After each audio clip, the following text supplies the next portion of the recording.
As I continue my series on ergonomics, I want you to know what the sitting, sleeping, and lifting habits are that irritate and damage the body, so you can prevent damage and irritation and maintain your chiropractic corrections.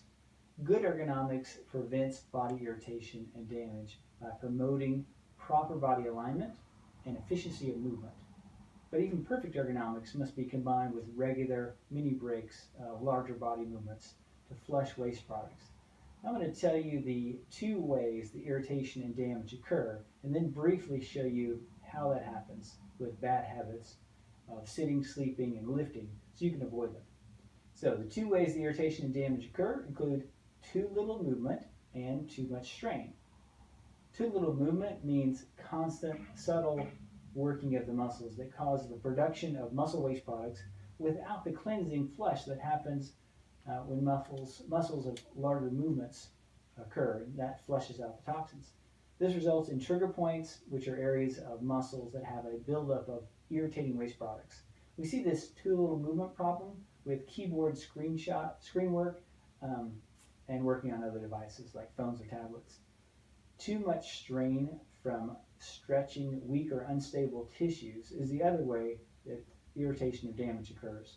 We see this mostly with lifting and sleeping, but it also happens when sitting with your feet not firmly on the ground. The weak or unstable tissues I see most often are muscles and ligaments of the neck and lower back.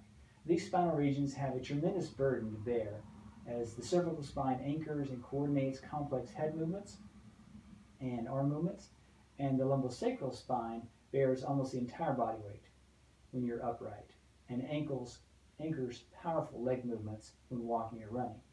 So these spinal regions become weak from long-term limited use related to inactivity or pain.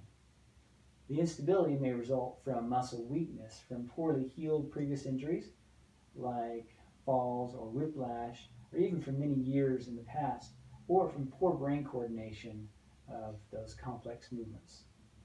So now I'll cover the bad habits of sitting, sleeping, and lifting that promote too little movement and too much strain, resulting in irritation and damage, so that you can avoid them. So I made individual videos on sitting, sleeping, and lifting, and you can find those in the information card or in the links below to see the full detail and demonstration of each. And briefly, what are the habits to avoid in sitting? Well, slouching. And this often happens to accommodate the screen. If your screen's a little bit too low, then we just tend to slouch down. Right? So having a chair that's too high that puts strain on your lower back if your feet aren't firmly on the ground. Sitting more than 30 minutes without a mini break. Those are the 3 things that tend to cause problems when sitting. Now, what about habits to avoid while sleeping? Well, anything out of your common walking posture that includes twisting and bending that happens when you sleep on your side incorrectly or correctly with injured or weak back, or on your belly. Lots of extension that also happens when you sleep on your belly, or from excessive flexion, so when your back is weak or injured. So normal walking posture that I mentioned, so think about that.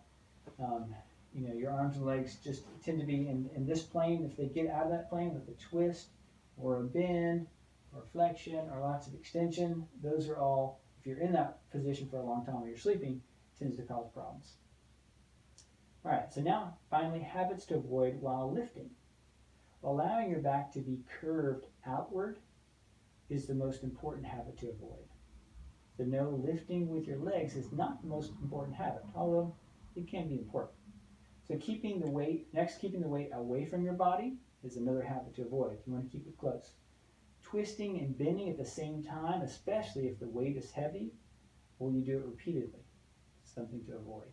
And this is a sure method for spinal disc damage or even disc herniation. Next, saying, "I got it," when you shouldn't.